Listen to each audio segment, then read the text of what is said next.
क्या होगा अगर आप एक मैजिक एकेडमी के अचानक से टीचर बन जाते हो, लेकिन आपके पास ना ही कोई पढ़ाने का लाइसेंस है और ना ही कोई एक्सपीरियंस, और यहाँ तक कि आपको आपके खुद के कलीग्स ही एकेडमी से बाहर निकलने की कोशिश कर रहे हैं और आपके खुद के स्टूडेंट भी आपको पसंद नहीं करते। वो भी चाहते हैं कि आप एकेडमी से बाहर चले जाओ क्योंकि आपको कोई भी नॉलेज नहीं है। लेकिन ठीक यहाँ पर आता है एक कहानी में ट्विस्ट। आपके पास होता है सबसे ज्यादा पावरफुल हिडन पावर्स जो कि उन लोगों को नहीं पता और आप भी उन लोगों को नहीं दिखा रहे हो, लेकिन वक्त आने पर आपको दिखाना तो पड़ेगा ही। ठीक इसी के ऊपर बेस है हमारा आज का एनीमे, और इस एनीमे का टोटल 12 एपिसोड्स है जिसका जेनर है एक्शन, फैंटेसी और हारेम। तो बिना और देरी के एक्सप्लेनेशन को शुरू करते हैं।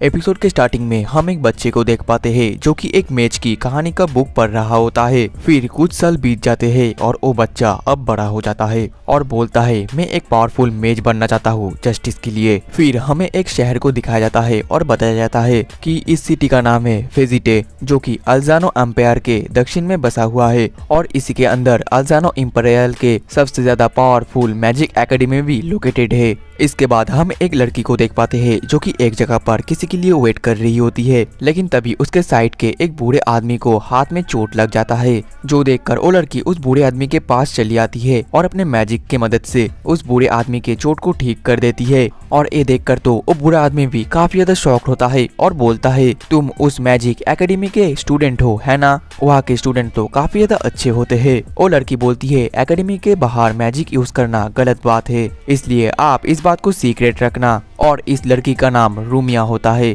ठीक तभी रूमिया की दोस्त सिस्टी वहाँ पर दौड़ के रूमिया को बुलाने लगती है और इसके अगले पल ही वो दोनों एक साथ मिलकर एकेडमी के तरफ जाने लगते हैं और ये दोनों एक दूसरे के साथ बात करते हुए जाने लगते हैं, जिससे हमें पता चलता है कि इनके क्लास के अचानक से एक टीचर कहीं पर चले गए हैं, जिस वजह से आज एक न्यू टीचर इनका क्लास लेने वाला है। वही दूसरी तरफ हम एक लड़के को देख पाते हैं जो कि बहुत ही तेज दौड़कर कहीं पर जा रहा होता है, जिस वजह से उसके सामने जितने भी लोग थे वो भी डर के मारे साइड दे देते हैं। और ठीक तभी वहाँ पर सिस्टी और लूमिया आ जाते हैं और वो लड़का उन दोनों से टकराने वाला ही होता है, लेकिन सिस्टी अपने मैजिक की यूज करते हुए उस लड़के को हवा में फेंक देती है और वो लड़का हवा में उड़कर सीधा पानी के अंदर गिर जाता है, जिस वजह से सिस्टी और लूमिया दोनों काफी ज्यादा डर जाते हैं। और लूमिया सिस्टी से बोलती है तुमने कुछ ज्यादा ही कर दिया है, जल्दी से उसके पास जाकर माफी मांग लो। लेकिन वो लड़का बहुत ही स्टाइल से पानी से उठता है और बोलता है यंग लेडीज, क्या तुम दोनों ठीक हो? दूसरी तरफ हम और एक लड़की को देख पाते हैं जो कि उसी लड़के के लिए वेट कर रही होती है और बोलती है वो आज लेट है।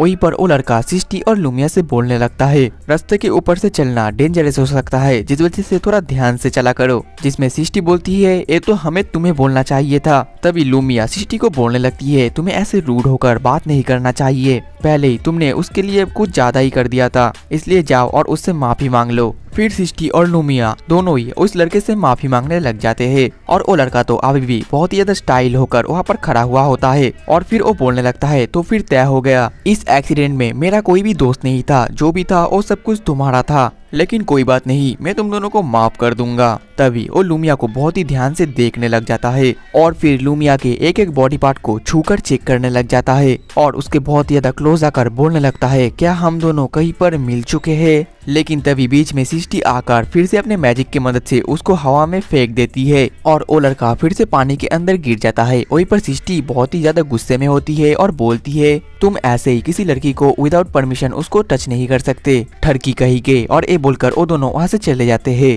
अब अगले सीन में हम एकेडमी के अंदर एक टीचर और एक प्रिंसिपल को देख पाते हैं, जहाँ पर एक टीचर काफी ज्यादा गुस्से में होता है और बोलता है आखिरकार वो ठरकी यहाँ पर कैसे पढ़ा सकता है? भले ही वो यहाँ पर टेम्परेरी है, लेकिन उसका ना ही कोई ओरिजिन है और ना ही कोई टीचिंग पोजीशन। वो प्रिंसिपल बोलता है सेलिका ने उसको रिकमेंडेड किया है तो फिर वो टीचर अच्छा ही होगा। दूसरी तरफ रूमिया और सिस्टी क्लास में पहुंच जाते हैं और वहाँ पर और भी सारे स्टूडेंट्स होते हैं जो कि अपने टीचर के लिए वेट कर रहे होते हैं और सभी बहुत ही ज्यादा गुस्से में होते हैं क्योंकि अभी तक उनका पहला टीचर पहले दिन ही बहुत ही ज्यादा लेट है। और उन्हीं स्टूडेंट में से एक टॉपर जो कि बोलता है वो टीचर एक बस्टर्ड ही होगा जो कि अपने पहले दिन ही लेट है। तभी वो लड़का क्लास के अंदर आ जाता है और इस लड़के का नाम ग्लेन है। और इसको देखकर रूमिया और सिस्टी दोनों ही काफी ज्यादा शॉक्ड हो जाते हैं। फिर ग्लेन अपने जगह पर जाकर सबको अपना इंट्रोडक्शन देने लगता है बहुत ही अजीब तरीके से, जो देखकर सिस्टी बोलती है तुम्हें कोई इंट्रोडक्शन देने की जरूरत नहीं है, जल्दी से क्लास शुरू करो। दूसरी तरफ वो टीचर तो अभी भी प्रिंसिपल से काफी ज्यादा गुस्सा कर रहा होता है और बोल रहा होता है कि वो एक एवरेज लड़का है और वो तो एक थर्ड ग्रेड का मेज है, क्या वो हमारे एकेडमी के टैलेंटेड स्टूडेंट को पढ़ाने का लायक भी है। दूसरी तरफ ग्लेन चौक लेकर बोर्ड पर बहुत ही सीरियस होकर कुछ लिख रहा होता है, जो देखकर तो सभी स्टूडेंट्स का मुंह ही बंद हो जाता है और काफी ज्यादा शॉक में होते हैं। फिर हम देख पाते हैं उसने बोर्ड पर लिखा है सेल्फ स्टडी और ये लिखकर वो बोलता है अपने आप जो पढ़ना है वो पढ़ लो, और ये बोलने के बाद वो वहाँ पर सो जाता है। और ये देखने के बाद तो सभी स्टूडेंट एकदम सदमे में ही चले जाते हैं और सोचने लगते हैं आखिरकार एक कैसा टीचर है। और सिस्टी तो गुस्सा होकर सर को ही मार देती है। दूसरी तरफ वो टीचर तो अभी भी प्रिंसिपल से शिकायत करे जा रहा होता है। तभी प्रिंसिपल बोलता है ग्लेन ने हमारे एकेडमी से 11 साल के एज में एडमिशन लिया था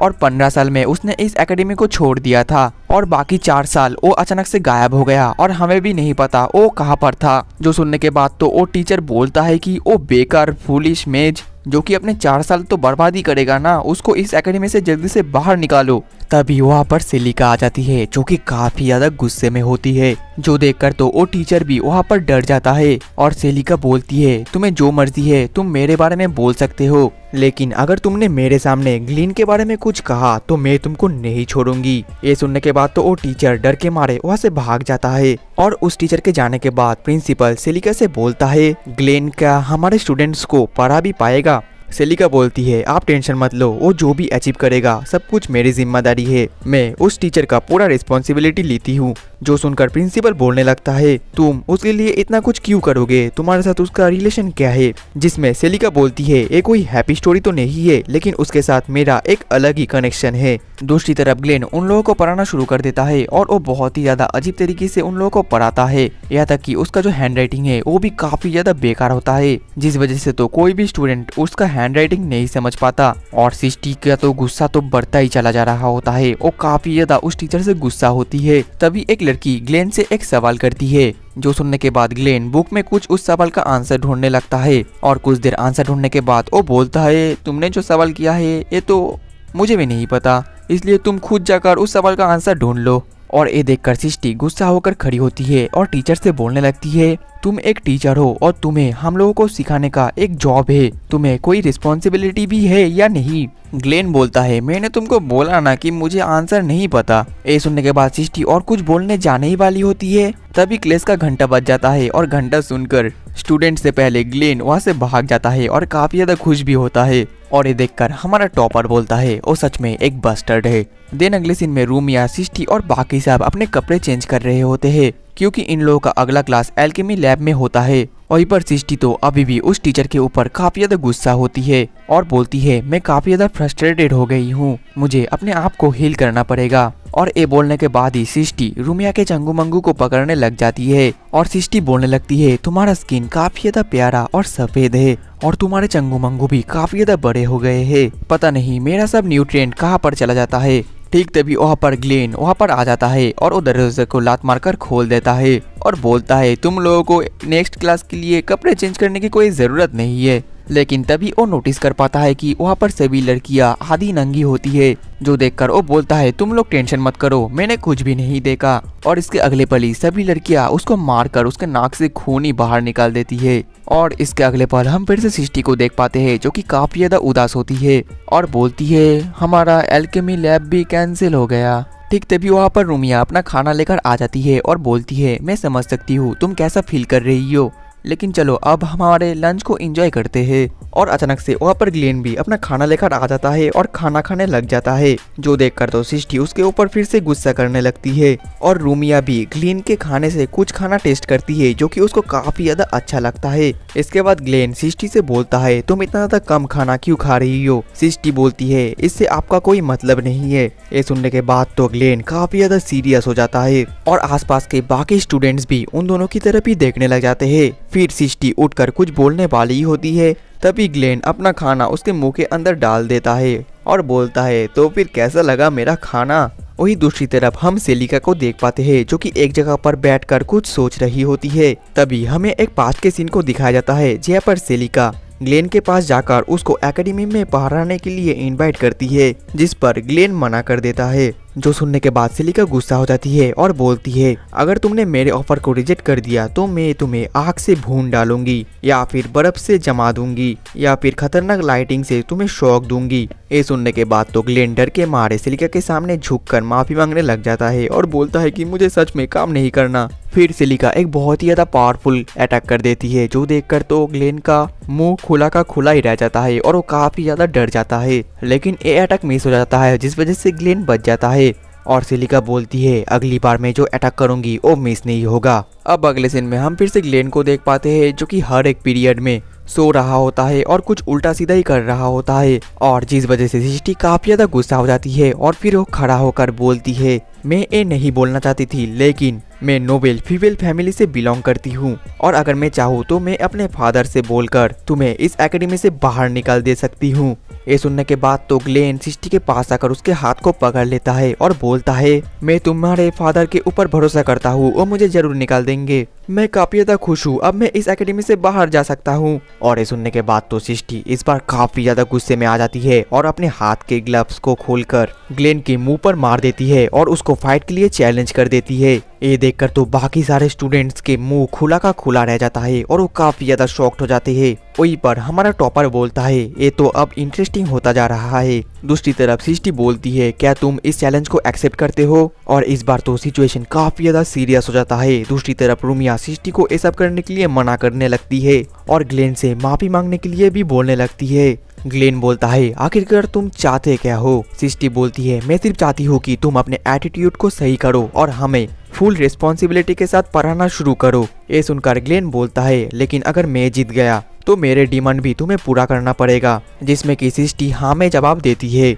जिसके बाद ग्लेन सृष्टि की तरफ देखता है और उसको अपने पास्ट के एक लड़की के बारे में याद आ जाता है। फिर प्रेजेंट में उस सृष्टि के ग्लोब्स को हाथ में उठाकर बोलता है, चलो मैं इस चैलेंज को एक्सेप्ट करता हूँ। अब अगले सीन में ये सभी लोग बाहर फाइट करने के लिए चले जाते हैं। वहीं पर आसमान में भी काले बादल छा चुके होते हैं। ग्लेन बोलता है, हम सिर्फ शॉक बोल्ट को ही यूज करेंगे। वही साइड में जितने भी बाकी स्टूडेंट्स थे उन सभी को लगता है टीचर ही जीतेंगे और वो लोग ये भी बात करने लग जाते हैं कि आखिरकार टीचर ने शॉक बोल्ट को ही क्यों चुना, जिसमें हमारा टॉपर बताने लग जाता है, शॉक बोल्ट एक ऑल पर्पस स्पेल है। ये एक डिफेंसिव स्पेल है जो कि अपने ओपोनेंट को पैरालाइज या डिसेबल करने में मदद करता है, लेकिन असली मैच में इस शॉक बोल्ट फाइट को वही जीत पाएगा जो कि इसके मंत्रों को जल्दी पढ़ पाएगा। वहीं पर हमारा ग्लेन तो काफी ज्यादा कॉन्फिडेंट में होता है। दूसरी तरफ सृष्टि की हालत धीरे धीरे खराब होती जा रही होती है, उसको काफी ज्यादा डर लगने लगता है। जिसके बाद फाइट शुरू हो जाती है और सृष्टि हिम्मत करके अपना पहला अटैक ग्लेन पर कर देती है।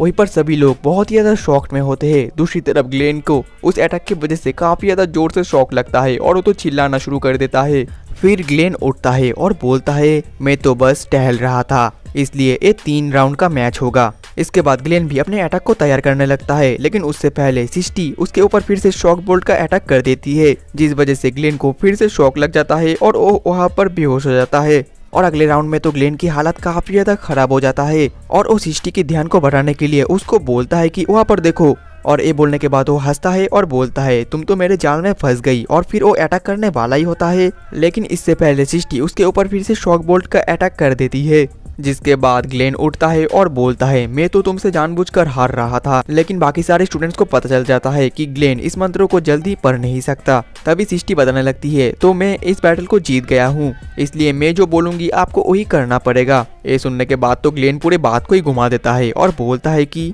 तुम ये सब क्या बोल रहे हो, हमने कुछ प्रॉमिस भी किया था, मुझे तो याद नहीं आ रहा। और ये सुनने के बाद तो रूमिया और सृष्टि दोनों ही काफी ज्यादा शॉक्ड हो जाते हैं। वहीं पर ग्लेन तो वहाँ से भागने लगता है, लेकिन तभी वो फिसल कर गिर जाता है और फिर उठकर फिर से भाग जाता है, जो देखकर तो सभी स्टूडेंट्स बहुत ही ज्यादा हैरान हो जाते हैं। वहीं पर सृष्टि तो काफी ज्यादा एम्बेरेस्ड फील कर रही होती है और सोच में पड़ जाती है कि आखिरकार एक ऐसा टीचर है। और इसी के साथ ही हमारा एपिसोड 1 खत्म हो जाता है। तो दोस्तों, आप लोगों को ये एनीमे कैसा लगा, आप लोग प्लीज कमेंट करके जरूर बताना। और अगर आप लोगों को इस एनीमे का नेक्स्ट एपिसोड चाहिए तो कमेंट में नेक्स्ट एपिसोड भी लिख कर देना। तो मिलते हैं नेक्स्ट एपिसोड में, तब तक के लिए टाटा बाय बाय सायोनारा।